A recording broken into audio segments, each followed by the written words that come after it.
Hello, I'm Ollie and this is Criminally, where I talk about crime, pulp, horror, that kind of thing. Today, something a bit different. Today I'm going to talk about a new challenge that I'm going to be setting myself in 2022.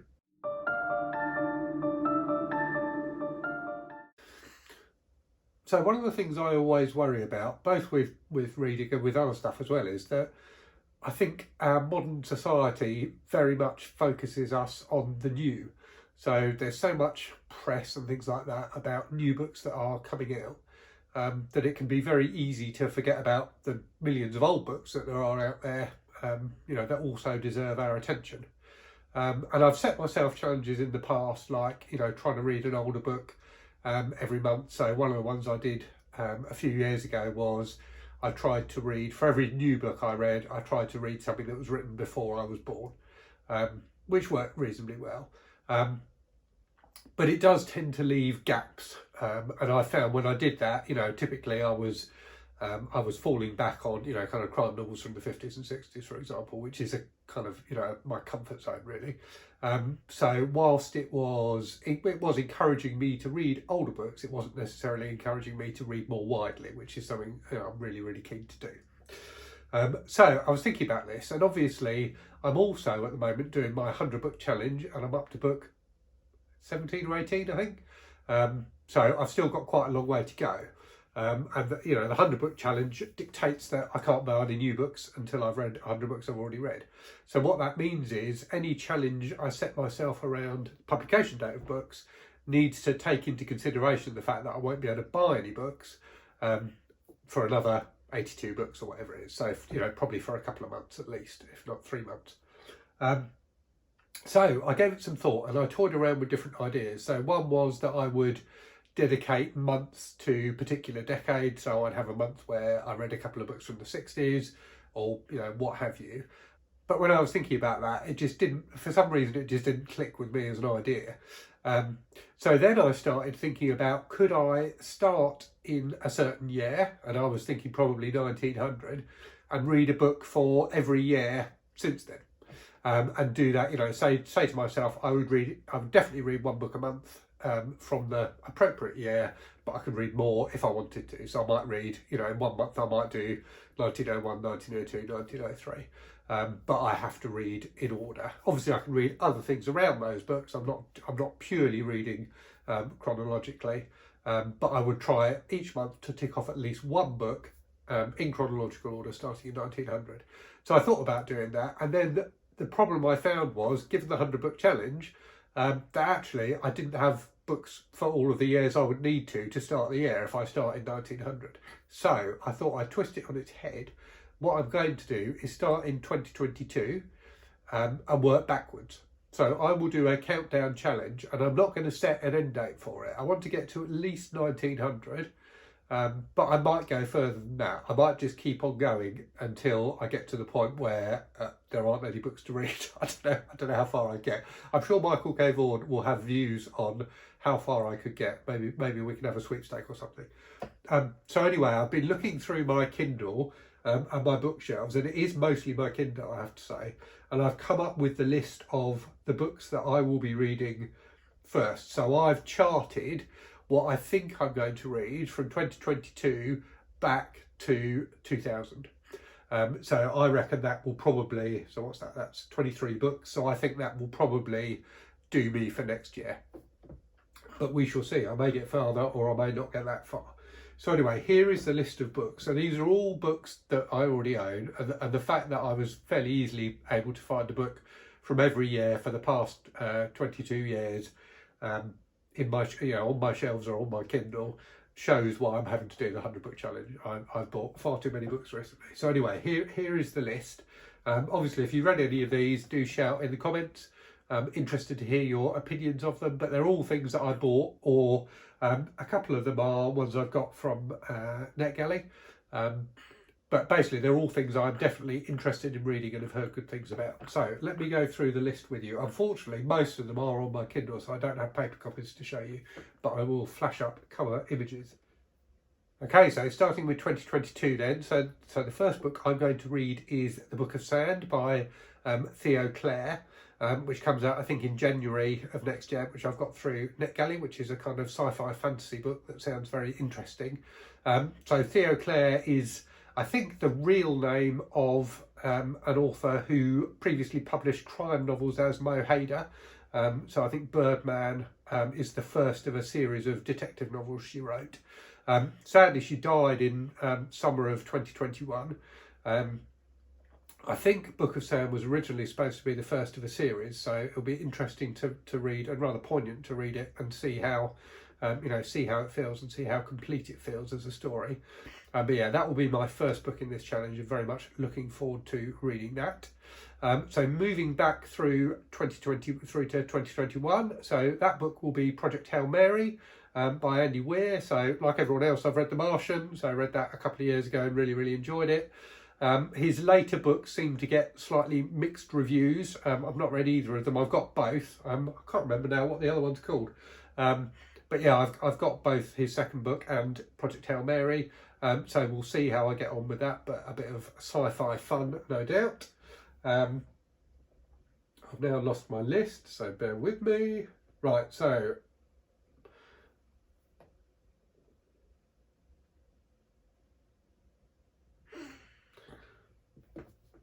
okay, so for 2020, I'll be reading a book I do have a paper copy of. Is it to hand?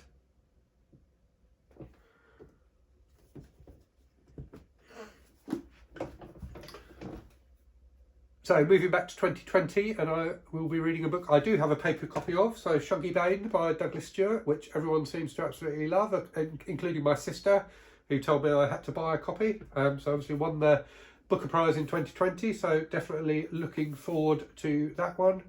Yeah, it's supposed to be an absolutely lovely and very moving book. A novel of rare and lasting beauty, said The Observer, so definitely different from the pulp trash I normally read, so see how I get on with that one. And I have tried in this list to, whilst obviously I was constrained by the years and books I already own, I have tried to mix things up a bit in terms of, genres and authors and things like that. So there's a few different things going on here. Right, so going back to 2019 then, I've got Daisy Jones and the Six by Taylor Jenkins Reid, which is one of many books I bought on Kindle deals that's been sitting on my Kindle. I read for my book club The Eight Husbands of Evelyn Hugo. I can't remember if it was this year or last year. I think it was probably earlier this year. Not the sort of thing I'd normally read, but I really, really enjoyed it, I have to say. So looking forward to seeing what she does with Daisy Jones and her band. Moving back then to 2018, so we've got Infinite Blacktop by Sarah Gran, part of her Claire DeWitt series of mystery novels. So I hear great things about Sarah Gran. I know one at Plagued by Visions loved her book Come Closer, which is a horror story, but she seems to get great reviews from everyone who reads her stuff, and as a lover of mystery stories, always looking out for new writers to read. So looking forward to that one. Next up, so 2017, I've got The Force by Don Winslow, which I think is a bit of a I don't know if it's a mammoth or not. I'm not sure quite how long it is, but certainly a big book.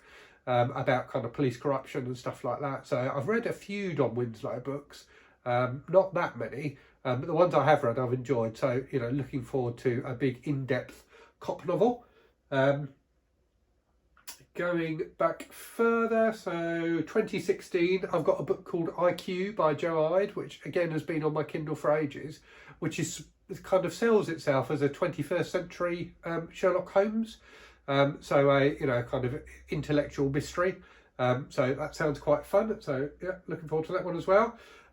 Next one is a book that I've seen a lot of talk of on BookTube. So Pretty Girls by Karen Slaughter, which has certainly made a few people's most disturbing books lists. So I read Karen Slaughter's early novels, so the first of like the Grant County novels, back when they first came out, and really enjoyed them. More recently, I read, I can't remember what it was called, but one of the Will Trent books, and that was absolutely fantastic, incredibly gripping. So yeah, looking forward to Pretty Girls, which apparently is quite horrible. So see how I get on with that. So next up, 2014, I have got All the Light We Cannot See by Anthony Doerr, if that's how you pronounce his surname, which obviously is one of those books, again, that people rave about, which I think I picked up in a hospital second-hand bookshop kind of sale, like a charity one. So Second World War novel is supposed to be, you know, quite grand and very moving. So yeah, looking forward to that one. Next, from 2013, a book you might be surprised to hear that I haven't read already, Dr. Sleep by Stephen King.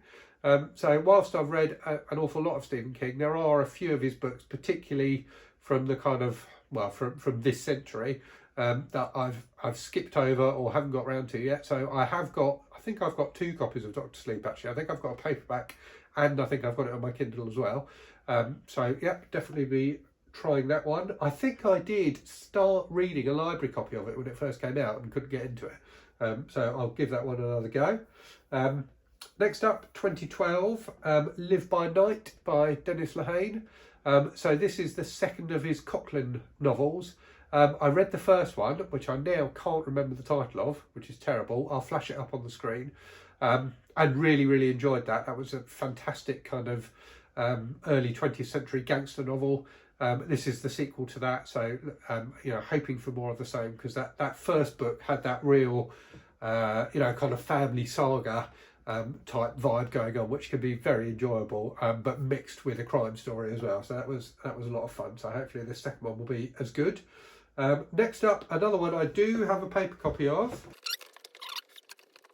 from 2011, Sapiens by Yuval Noah Harari, which, as you can probably tell, I did start reading. So this was one that I can't remember the origin of it exactly, but someone had a copy at work that was kind of bought by the office for anyone to read, and I ended up borrowing it and never taking it back, which is terrible.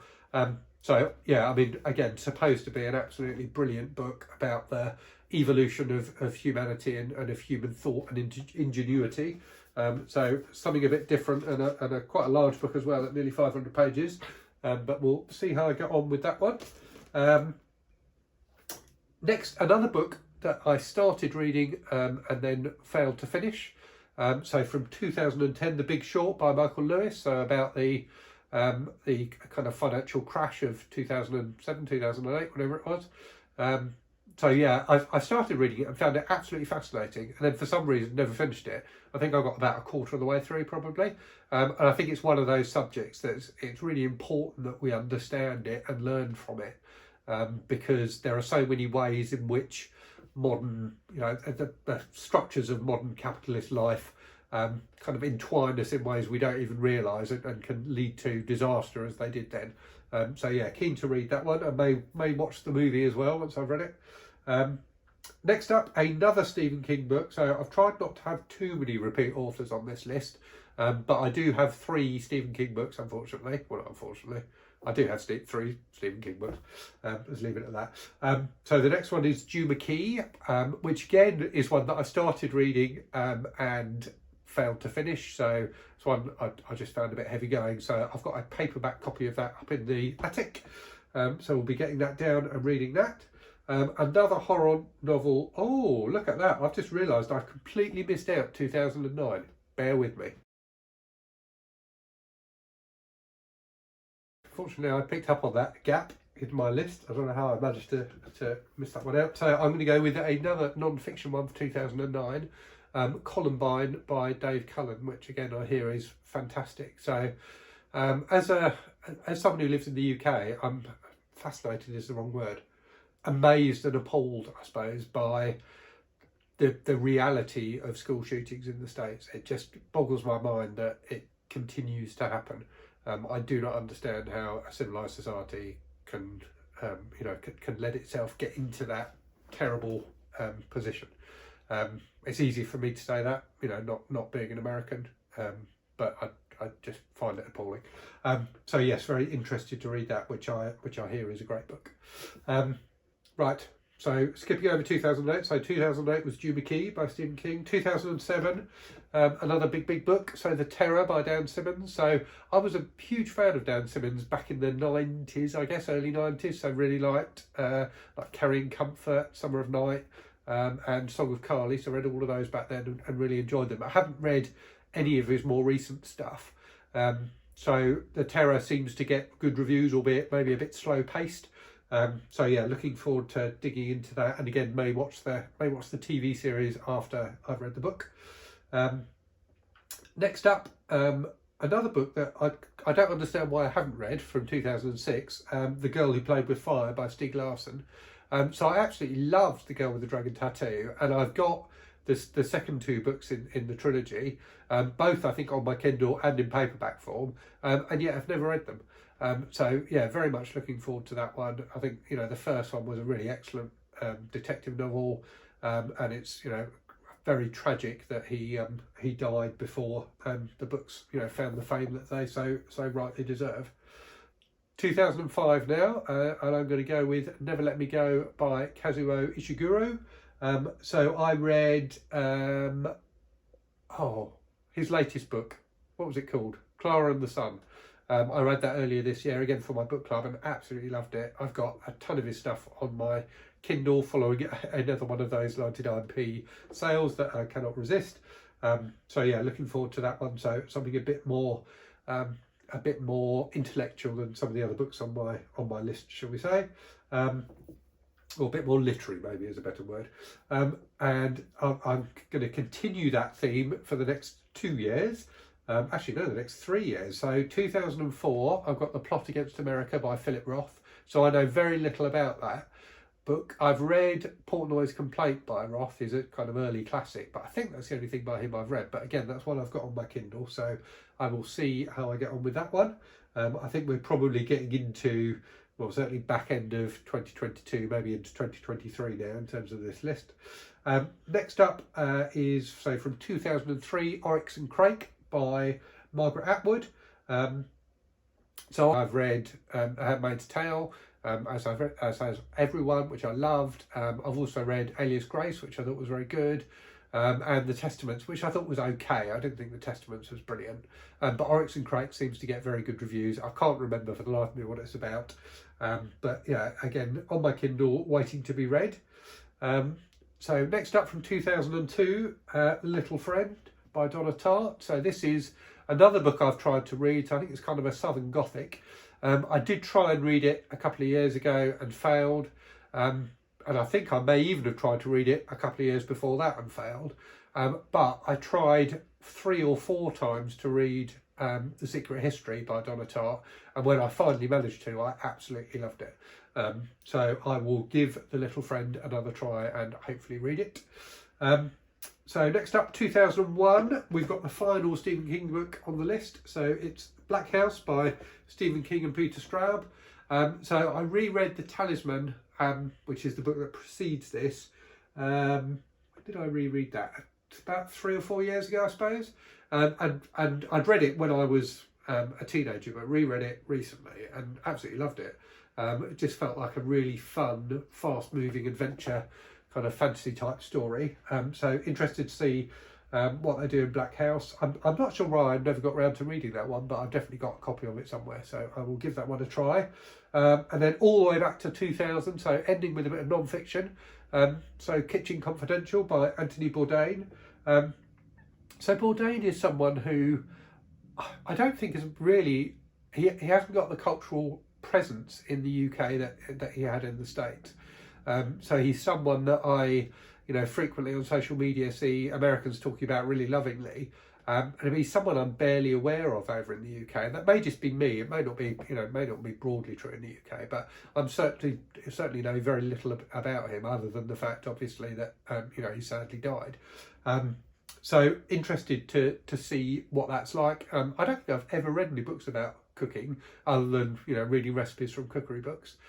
So yeah, interested to see what I make of that one.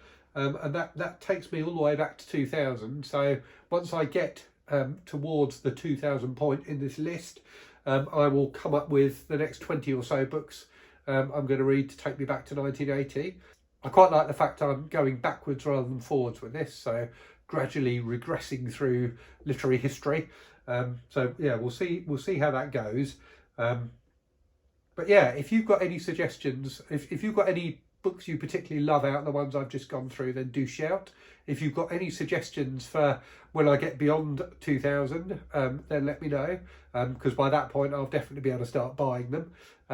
But yeah, I'm looking forward to this. I think it will be an interesting challenge and hopefully a good way for me to read some things that I might not otherwise have read, but also to make sure I'm reading older stuff as well as the new stuff.